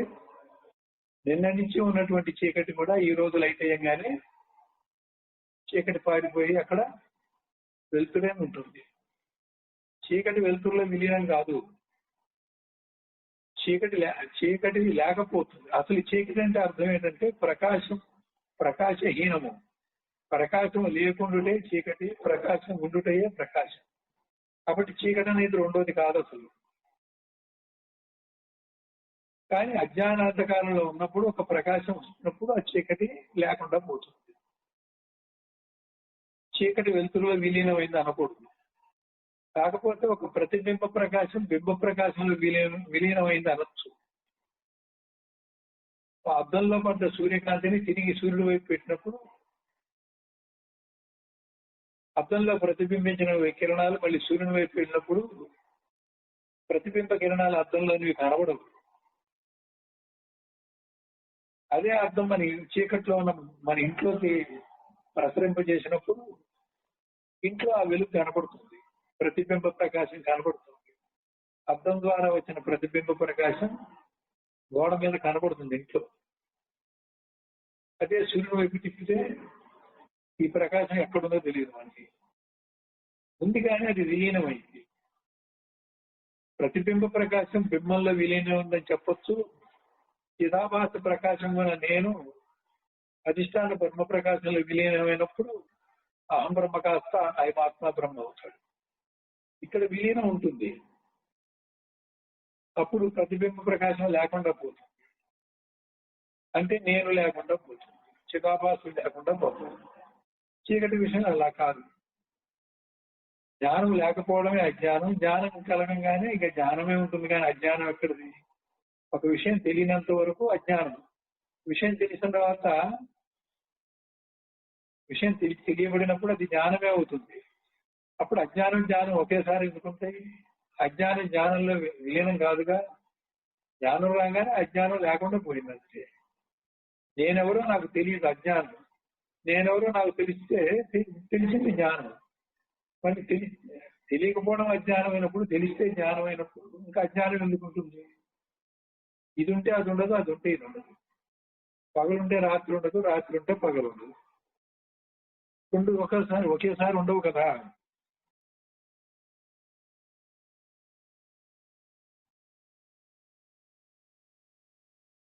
తస్మాత్ జ్ఞానేన ముక్తి అజ్ఞానస్య పరిచ్ఛయాత్. జ్ఞానముతే అజ్ఞానము నశించి ముక్తి కలుగుతున్నది. దీన్నే ఇప్పుడు వివరించాను నేను. వ్రతాని దానాని తపాంసి యజ్ఞాః సత్యం చ తీర్థాశ్రమ కర్మయోగాః స్వర్గార్థ మే వా శుభమధ్రువం చ జ్ఞానం ధ్రువం శాంతికరం మహార్థం.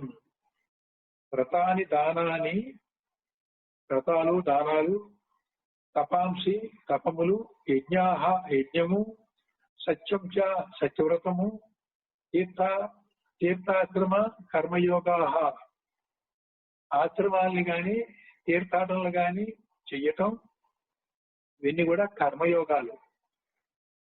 స్వర్గార్థమేవా శుభమధ్రువం. స్వర్గం కోసం చేసేటువంటివి, కొన్ని శుభాల కోసం చేసేటువంటివి ఏవి అంటే జ్ఞానం ధ్రువం, శాంతికరం, మహా అర్థం. వ్రతదాన తపోయజ్ఞములు, తీర్థ స్నాన కర్మ యోగాదులు పుణ్యమును కలుగ చేస్తాయి కానీ జ్ఞానాన్ని కలిగించవు. జ్ఞానం అయితే నిశ్చయాత్మకమై శాంతికరమై మహాప్రయోజనవత్తై ఉన్నది. అవే ఇహలోక సుఖానికి కానీ స్వర్గలోక సుఖానికి కానీ ఇటువంటి కర్మలన్నీ కూడా పనిచేస్తాయి. అందుకే ఉత్తమం తత్వచింతాచ, మధ్యమం మంత్రచింతాచ, అధమం శాస్త్రచింతనం, తీర్థాటనం అధమాధమం అన్నాం. తీర్థాటనం అనేది మళ్ళీ కర్మ. అక్కడ ఉదాసీనంగా చేస్తే పాపం ఉండదు కానీ పుణ్యం కూడా ఉండదు. భక్తితో చేస్తే పుణ్యం ఉంటుంది. పుణ్యం వల్ల పునర్జన్మ గాని, యజ్ఞయాగాదుల వల్ల కర్మకాండగా చేస్తే స్వర్గం గాని జరుగుతుంది. ఈ యజ్ఞం అనేది నిజంగా యజ్ఞభావంతో చేస్తే కర్మ లేకుండా పోయినప్పుడు మోక్షం అవుతుంది. మీ యజ్ఞం చెయ్యి, ఏదైనా చెయ్యి, నువ్వు ఏ లక్ష్యంలో చేస్తున్నావు అనేది అక్కడ ప్రధానం. లోపల తిట్టాలనుకుంటే బయటికి పొగిడినప్పుడు కూడా కాబట్టి నీకు పుణ్యం రాదు. కావాలని చెప్పేసి ముఖప్రీతిగా మాట్లాడుతున్నా లోపల నీకు ద్వేషం ఉందనుకో, బయట మాట్లాడిందే లెక్క కాదు, నీ మనసులో ఉన్న ద్వేషమే లెక్క. కాబట్టి పాపం అనేది ఉంటుంది. అంత వ్యతిరేకార్థం కాకపోయినా కర్మ పద్ధతిలో చేస్తున్న సేపు కర్మ ఫలితం ఉంటుంది. నిష్కామ కర్మ పద్ధతిలో అంతా బ్రహ్మభావంతో చేసినప్పుడు అది యజ్ఞం అవుతుంది. యజ్ఞంలో యజ్ఞం చేసే కర్త బ్రహ్మమే, హవిస్సు బ్రహ్మమే, సమితలు బ్రహ్మమే, చేయించేవాడు బ్రహ్మమే, చేసే యజమాని బ్రహ్మమే, ఫలితము బ్రహ్మానుభవం కూడా బ్రహ్మమే. అది యజ్ఞభావం. అలా చేసినప్పుడు కర్మ అనేది లేదు. బ్రహ్మని తిన్నాడు, బ్రహ్మలో నిత్యమయ్యాడు, అయితే బ్రహ్మలో బ్రహ్మమే హృతమయ్యాడు. అవంగానే బ్రహ్మమే వైశ్వానరుని చల్లార్చింది, అక్కడ ఆకలి అనేది తీరింది, అక్కడ తృప్తి అనేది కలిగింది. అంటే ఇదంతా కూడా బ్రహ్మ యొక్క లీల, బ్రహ్మ యొక్క విభూతి అని అనుకున్నప్పుడు ఉపాదాన నిమిత్త కారణంగా మనం పాపం పుణ్యం చేసేటువంటి కర్మ పద్ధతి ఇక్కడ లేదు. త్రిపుటి లేదు, ద్వంద్వాలు లేవు. త్రిపుటిని బ్రహ్మగా భావించాం, ద్వంద్వాల్ని బ్రహ్మగా భావించాం. ఈ అక్కడ భావన ముఖ్యం. ఎందుకంటే భావన చేతనే నీ కర్మ ఉంటుంది. చేసేది ఒకటి, చెప్పేది ఒకటి అయినప్పుడు, అనుకునేది మూడోది అయినప్పుడు అనుకున్న దాని ప్రకారం ఉంటుంది, అంతేగాని చేసిన దాని ప్రకారం చెప్పిన దాని ప్రకారం ఉండదు. కర్మ అంటడానికి మనసే మూలం కాబట్టి తలుపులలో, మాటల్లో, చేతల్లో ఉన్నప్పుడు కర్మ విషయంలో మనసులో ఏది ఉందో అదే ముఖ్యం. దాన్ని బట్టే కర్మ ఏర్పడుతుంది.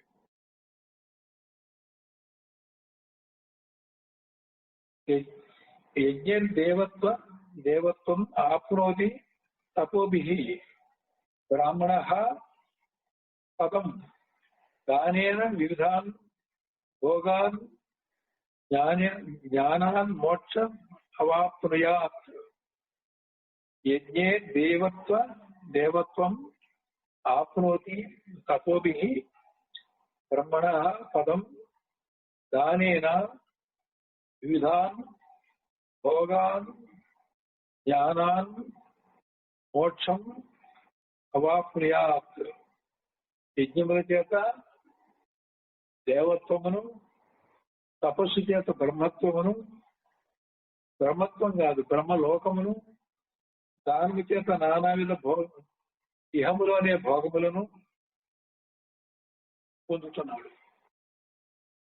ఇందాక నేను తపస్సు యజ్ఞం చెయ్యమన్నావు అంటే నువ్వు పాప కర్మల నుంచి, పాప బుద్ధి నుంచి కొంతవరకు మారాలని, తమోరజ గుణాలు, అవిద్య కొంతవరకు పోవాలని చెప్పాం. ఇంకా మనం జ్ఞానాన్ని సంపాదించడానికి అది సరిపోదు. కొంతవరకు అది ఉపయోగపడిందే కానీ యజ్ఞం చేత స్వర్గలోకము, దేవత్వం వస్తుంది, తపస్సు చేత బ్రహ్మలోక ప్రాప్తి ఉంటుంది, దానం చేత సుకృతం చేత ఇహలోకంలోనే మంచి జన్మలు అంటే బాధలు లేనటువంటి కొంచెం సుఖంగా ఉండేటువంటి జన్మలు వస్తాయి. నానావిధ భోగాలు పొందుతాడు. ఒకటి దాని వల్ల భూలోకంలోనే ఫలితం అనుభవిస్తాడు, తపస్సు వల్ల బ్రహ్మలోక ప్రాప్తి ఉంటుంది, యజ్ఞం వల్ల స్వర్గలోక ప్రాప్తి ఉంటుంది, కానీ మోక్ష ప్రాప్తి ఉండదు. అయితే జ్ఞానం చేతనే మోక్షమును పొందుతున్నారు. జ్ఞానం వినా ముక్తి నముచ్యతే. జ్ఞానం ఉంటేనే మోక్షం. మిగతావి వద్దా అంటే ఇంత దూరం తేవాలంటే ఇవి కావాల్సి వచ్చింది. ఈ ప్రయాణానికి అవరోధంగా ఉన్నవి నిర్మూలించడానికి కావాల్సి వచ్చింది. ఈ స్వభావంలో అవిద్యాదోషం పోవడానికి కావాల్సి వచ్చింది. కొంత సంసిద్ధతకి, ప్రిపరేషన్ కి పనికి వచ్చినాయి. అసలేం పనికి రాకుండా పోవాలా. మనం అన్ని సమకూర్చుకోవడంలోనే ఇవన్నీ ఉన్నాయి. అన్ని సమకూరిన తర్వాత నువ్వేం చేయాలి? నిజమైన సాధన జ్ఞాన మార్గంలో ప్రయాణం చేయటం, తత్వాన్ని అనుసంధానం చేసుకుంటూ అంది పొంది మీరుతూ భూమిక అనుభవాలు పొందుతూ వదులుతూ చివరికి ఆఖరిగా ఏదైతే వచ్చిందో అక్కడ స్థిరంగా అదే అయి ఉండటం. దీనికోసం ఈ ప్రయాసంతా. ఇక్కడ జీవులకి కూడా నచ్చ చెప్పడం జరుగుతుంది. ఎందుకంటే అజ్ఞానులు కాబట్టి. అర్థమైనా అవ్వకపోయినా కొంచెం పైన అర్థం చేసుకొనైనా సరే, ఓహో ఇది ఇట్లా ఉంటుంది కదా అనేటువంటి భావన ముందు మనకు కలగాలి. వెంటనే జ్ఞాన మార్గానికి వచ్చేవాళ్ళు చాలా తక్కువ. ఇలా ఎన్నిసార్లు వినాలో. వినటం ద్వారా వస్తే మంచిదే, రాలేరు. జీవితంలో కొట్టబడ్డప్పుడు వస్తారు. వాళ్ళు ఏది చేసినా బంగారం ముట్టుకున్న మట్టి అయ్యే పరిస్థితి వచ్చినప్పుడు, తన తెలివంతా కూడా ఎందుకు పనికి రాకపోయినప్పుడు, పురుష ప్రయత్నం ఎంత చేసినా ప్రారంభం వ్యతిరేకంగా ఫలితం ఇచ్చినప్పుడు, నాదేమీ లేదు ఇందులో ఈశ్వరుడు అదో ఇదో ఏదో ఒకటి ఒక అజ్ఞాత శక్తి ఉంది, అదేంటో తెలుసుకోవాలని అనుకున్నప్పుడు అతను అదృష్టంతో గురువు దొరికి ఇటువంటి మాటలు చెప్తే అప్పుడు వింటాడు తప్ప సామాన్యంగా ఒక జ్ఞాని ఇవన్నీ వినేవాడు కాదు. అందుకే ఇవాళ ఈ బోధలో చాలా తక్కువ మంది ఉన్నారు. కారణం అజ్ఞానంలో ఉన్న వాడికి జ్ఞానం నచ్చదు కదా, ముందు నమ్మకమే లేదు కదా. నేను నమ్మనంటాడు. మన పని వాడికి నమ్మించడం కోసం చేస్తూ కూర్చున్నా ఇది వాదోపవాదాలకి దొరికేది కాదు. అప్రతర్క్యం అబోధకం అంటున్నారు గురుపాదకాస్త్రం. తర్కించితే తేలేది కాదు ఇది. ఎంత చక్కగా తర్కితరాన్ని ప్రతర్కం అంటారు. తేలదు కాబట్టి అప్రతర్క్యం అంటారు. తర్క్యం కాదు ఇది, తర్కిస్తే దొరికేది కాదు.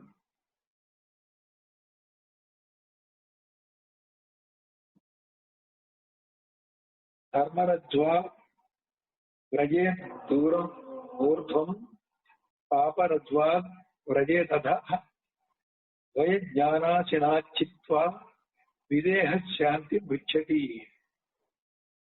ధర్మ అజ్వా వ్రజే ఊర్ధ్వం పాప రజ్వా వ్రజే దధ వయం జ్ఞానాశినాచిత్వా విదేహ శాంతి మృచ్చతి.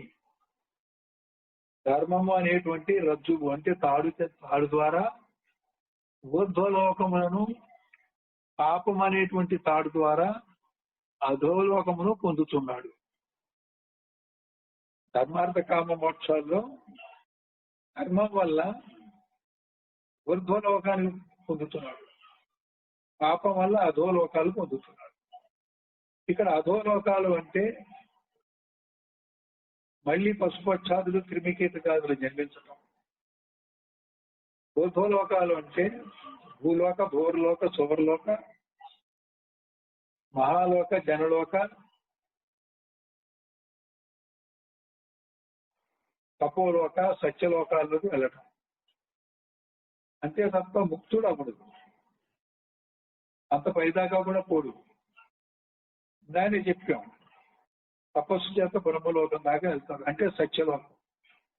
ఊర్ధ్వలోకాల్లో 7వ లోకం దాకా వెళ్తారు. అంతేగాని ముక్తుడు అవ్వడు. ఈ ధర్మం అనే తాడు పైకి తీసుకెళ్తుంది, పాపం అనే తాడు పాతాళానికి తీసుకెళ్తుంది. నీచ జన్మలకి తీసుకెళ్లేది పాపము, ఊర్ధ్వలోకాలకి తీసుకెళ్లేది పుణ్యం. ఆ పుణ్యం యొక్క తీవ్రతను బట్టి, ఆ పుణ్యకార్యం యొక్క ఫలితంగా ఈశ్వరుడు ఇచ్చేటువంటి అనుగ్రహాన్ని బట్టి ఇవన్నీ ఉంటాయి. కనుక జ్ఞానమను ఖడ్గముతో ధర్మపాప ఆశములను రెండింటినీ ఛేదించాలి. అదేంటండి, పాపం పోవాలి కానీ ధర్మం కూడా పోవాలంటారు ఏంటి అంటే, ముందు పాపం పోవాలి, ధర్మం ఉండాలి, తర్వాత ధర్మం కూడా పోవాలి. ముందు పాపం చేయకూడదు, పుణ్యం చేయాలి. పుణ్యం చేయకూడదు అంటే చెయ్యకూడదని కాదు, నిష్కామంగా చెయ్యాలి. పుణ్యం ఎలా అంటుతుందో పాపం కూడా అలాగే అంటుతుంది, పాపం ఎలా అంటుతుందో పుణ్యం కూడా అలాగే అంటుతుంది.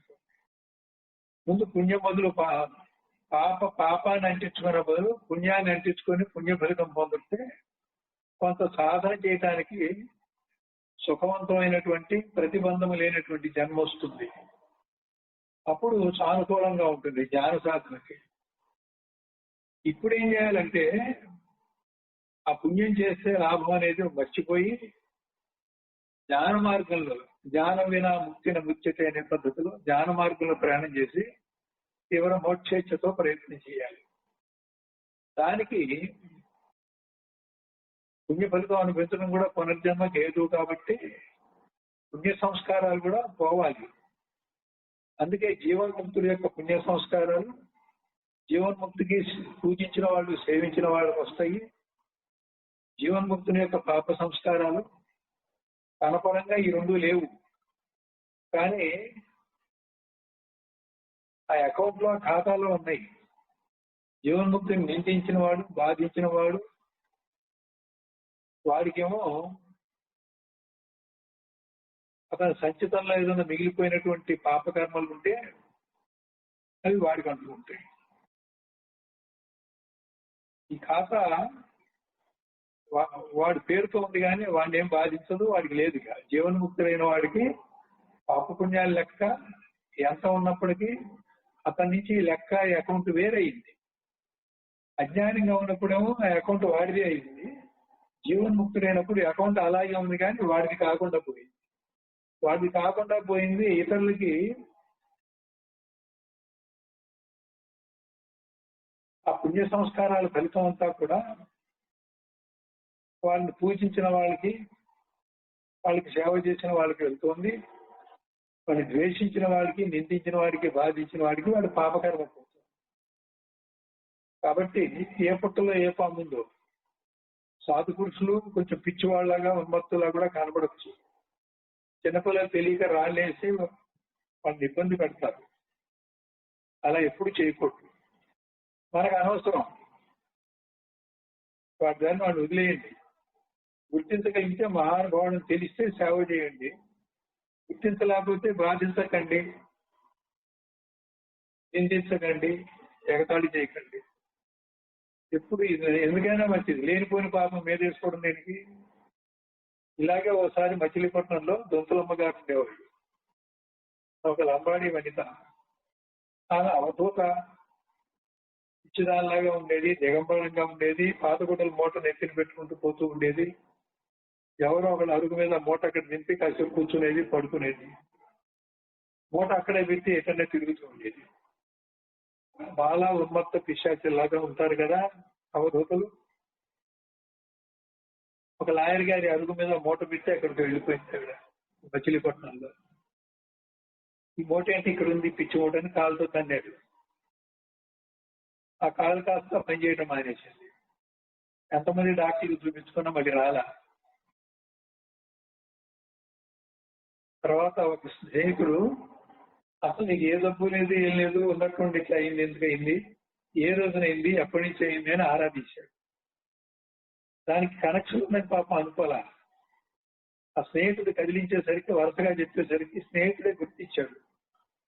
నువ్వు చేసిన పని ఇది, ఆ మూట తన్నావు, అవి ఎవరు అనుకున్నావు, ఆ మూట ఎవరిది అనుకున్నావు. కాబట్టి ఆ అవధూత యొక్క తన ఖాతాకి తన ఖాతా అయినా తనకి సంబంధం లేకపోయేసరికి అందులో ఉన్నటువంటి పాపకర్మ ఆ లాయర్ గారికి వచ్చింది ఫలితం. దొంతులమ్మ గారిని సేవించారు వాళ్ళు. చల్లపల్లి రాజాగారింట్లో ఒక చిన్న వంట మనిషి, పని మనిషి. ఆమెకి వచ్చి ఆమె జోస్యం చెప్పింది, నువ్వు రాణి అవుతావని. ఆ తర్వాత రాజుగారికి ఒక కొడుకు ఆమెను పెళ్లి చేసుకుంటే రాణి అయింది. చల్లపల్లి రాణి అయింది.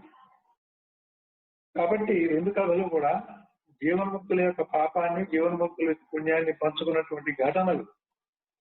కాబట్టి మనము ఎవరు ఎటువంటి వాళ్ళో తెలియకుండా మనం లేనిపోని తెచ్చుకోకుండా, తెలిస్తే పూజించండి, లేకపోతే ఊరుకోండి, కానీ మనం వ్యతిరేకమైన పనులు ఎప్పుడు చేయకూడదు.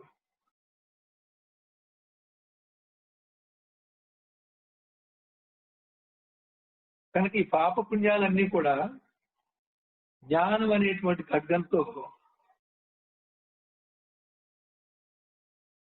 నశింపజేయాలి. ధర్మపాశాన్ని పాపపాశాన్ని రెండు కూడా ధర్మపాశం ఎందుకంటే లోకాల్లో ఉంటే ఎట్లా ముక్తి పొందాలి కదా. నిజానికి లోకాలు కల్పితం. విశ్వామిత్రుడు రజోగుణంతో ఉండి త్రిశంకుని యొక్క ప్రార్థన విని తనకున్న తపశక్తి ధారపోసి స్వర్గలోకం నుంచి పుణ్యం క్షీణించగానే అతన్ని పంపిస్తూ ఉంటే త్రిశంకుని యొక్క ప్రార్థన విని అతను ఉన్న చోటే ఒక త్రిశంకు స్వర్గాన్ని సృష్టించాడు. విశ్వామిత్రుడు సృష్టికి ప్రతి సృష్టి చేయగలడు. దానివల్ల అతను తపస్సు అంతా ఖర్చు అయిపోయింది. మన తపస్సులు ఇలా ఖర్చు చేసుకోకూడదు. కేవలం మోక్షం కోసమే తపస్సు ఉండాలి. దానివల్ల త్రిశంకుని యొక్క స్వర్గము కల్పితం. అతని మనసుకు ఒక భ్రాంతిలో తాను స్వర్గంలో ఉన్నాడు అని అనిపించిందే తప్ప నిజానికి అతను స్వర్గంలో లేడు. మనం కూడా ఇప్పుడు భూలోకంలో ఉన్నాం, కానీ భూలోకంలో ఉన్న భ్రాంతిలో ఉన్నాం. లోకంబులు, లోకస్తులు, లోకేశులు అన్ని కూడా వ్యవహారం అంతా కూడా భ్రాంతిమయం. అలోకం అవ్వటమే మనకు కావాలి. దాని అవతల పెనుచీకటి అనేటువంటి సమస్య ఉంది. ఆ సమస్యలో ఈ పరమాత్మ ప్రకాశంతో లోకాలు సృష్టించబడ్డాయి. ఈ లోకాలు అలోకం కాగానే సమస్య మిగిలింది. సమస్య కావాల ఈ సమస్య మాయావరణలో ఉంది. ఈ సమస్య కావాల మాయ కావాల ఏకాకృతిగా వెలిగేటువంటి స్వయం ప్రకాశ బ్రహ్మం ఉన్నాడు. మన లక్ష్యం అది, లోకానుభవాలు కాదు. కాబట్టి లోకానుభవాలకి ఏ సంస్కారాలు అయితే ఉన్నాయో అవి కూడా జ్ఞాన ఖడ్గంతో నరికేయాలి. అప్పుడు పుణ్యము పాపము రెండు కూడా లేకుండా పోతే, అంటే అంతఃకరణ పాప సంస్కారం అయినా సరే మాలిన్యమే, పుణ్య సంస్కారం అయినా మాలిన్యమే. శుద్ధంతఃకరణ అయితే మాత్రమే అతనికి మోక్షం. అది గుర్తుపెట్టుకోవాలి. అటువంటి పుణ్యపాపాలు రెండు దాటినటువంటి ముక్తుడు ఎవరంటే విదేహముక్తుడు. అటువంటి విదేహముక్తుడు పరమశాంతిని పొందుతాడు. ఇక్కడితో ఆపడం 9 అయింది. కొంచెం నిదానంగా చెప్పమన్నారు ఎవరు, అందుకని పెద్దగా సాగలేదు, కానీ వివరాలు ఎక్కువ చెప్పినట్టున్నాను.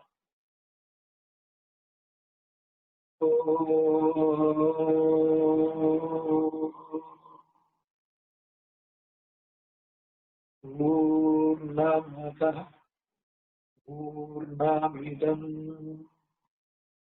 పూర్ణాత్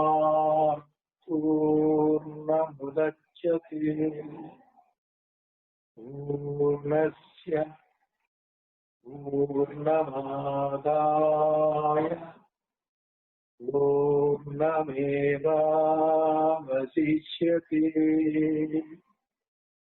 ఓం తత్సత్. ఓం శాంతి శాంతి శాంతి. ఈ ప్రవచనం కొంతమంది మహానుభావులు, కొంతమంది గురుపీఠాన్ని అలంకరించిన వాళ్ళు కూడా వింటున్నారు కాబట్టి వాళ్ళందరికీ నమస్కారము. వారి ఆశీర్వాదాన్ని కూడా కోరుతున్నాను. శిష్యులందరికీ నా ఆశీస్సులు. హరి ఓం తత్సత్.